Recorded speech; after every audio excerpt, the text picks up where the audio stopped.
Hello and welcome back to Holt Hanley Weather. I wanted to give a quick update on the snowstorm moving into the Northeast because there have been some pretty significant updates in what the models are saying that this storm will do.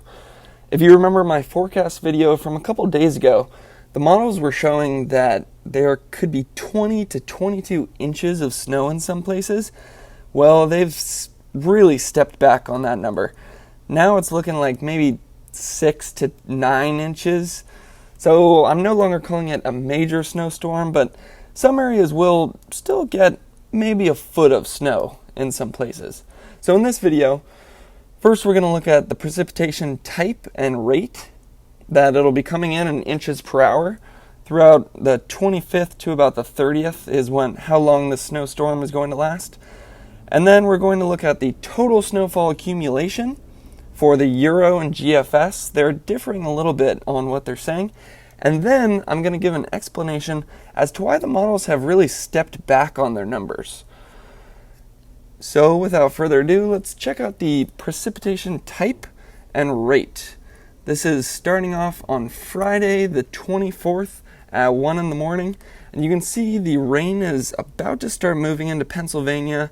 As I click through right here, you see it starts to move through, and something you'll notice is there's really no precipitation in the form of snow.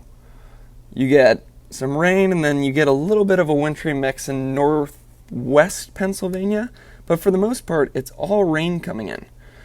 This is one thing to look out for. On Saturday the 25th at about 7 in the morning, there could be some spots where there will be freezing rain in New York and parts of northeast Pennsylvania.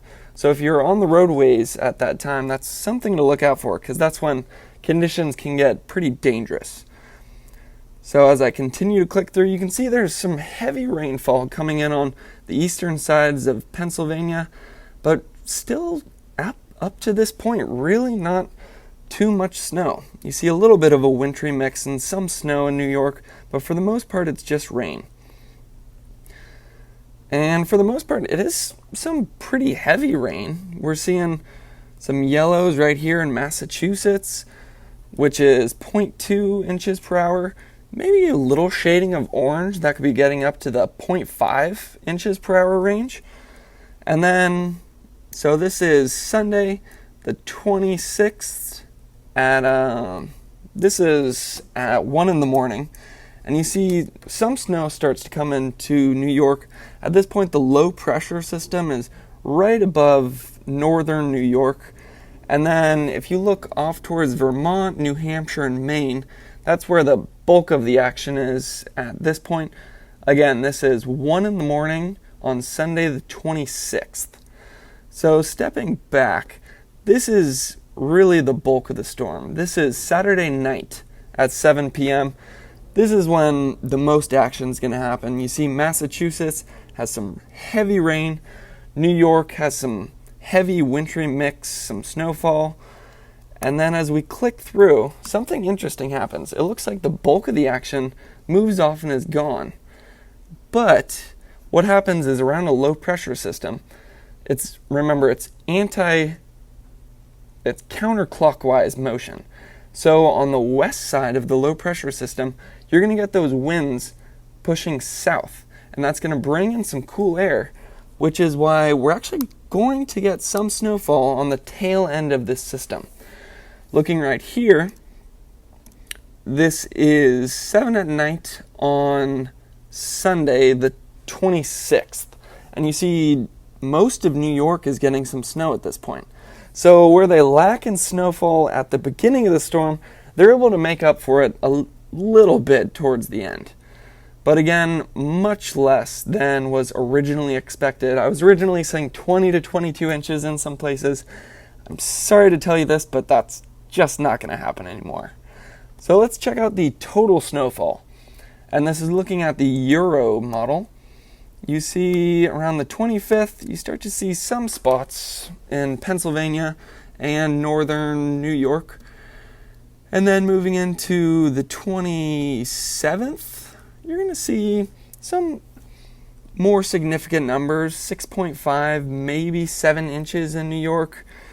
7.5 in New Hampshire, a couple darker blues in northwestern Pennsylvania, but again, much less than originally was expected. Originally, we were seeing really dark reds, showing maybe 20, 24 inches. Now, if you look, the highest number we could find, let's see, if we go all the way to the 30th, we could see at 8.5 inches in New York. So just a few days ago, that was showing 20 inches. And there's something interesting to look at here. So if we go to the GFS, this is about, I'll go to the same time. So this is Wednesday the 29th at 7 p.m. This is Wednesday the 29th at 7 p.m. for the Euro model, and this is for the GFS model. As you can see, the Euro is showing way more snowfall, and the GFS, what's the highest we can find here? There's a 6.7 in New Hampshire, but New York, the highest they have is about 3 inches maybe. That's probably just in the higher elevation places too. So the GFS is being way more conservative when it comes to snowfall, but in my experience, the Euro model is usually the best one to go off of. If you look at accuracy charts, Euro pretty much every year comes in above the GFS and the rest of the models for that matter. So I would probably go with the Euro on this one, maybe 8 inches in northern New York, 3 inches in southern New York, 3 inches in Pennsylvania, some areas of New Hampshire getting 8 inches, and then Vermont, you're going to get maybe 6 to 8 inches in some places. I have one fan who's been commenting on my videos saying they want some snow in southern New Hampshire, but unfortunately, it's not looking too good for you. I'm sorry. So let's look at why this is happening, because it's a pretty big change in the models from 20 inches to now a max of 8 inches. So my best explanation that I could find comes from how warm the sea surface temperatures are off of the coast of kind of Massachusetts area, and that's exactly where the winds are going to be the strongest too. So just a little dynamics lesson. When you have a low pressure system right here, typically there's going to be a big warm front right here. Because if you think about the winds, they're coming around the low pressure system like this. So when they come up, they're bringing in temperatures from more southern locations. And typically southern locations are going to be warmer. So these winds are going to be bringing up warmer air, as well as some of this air will be coming in from the warm ocean current.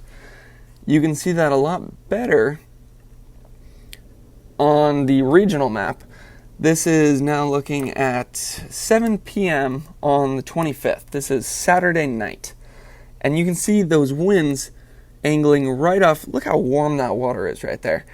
And what these winds are doing is, above the water, there is just a warm bubble of air. And these winds are basically pushing that warm bubble right over the northeast. So a couple of days ago, these winds weren't as strong and they were facing a little more northerly, less directly onshore. And this, remember, this is 7 p.m. on the 25th. This is when the bulk of the storm is coming through. So before, this is when those big snowfall numbers were coming in.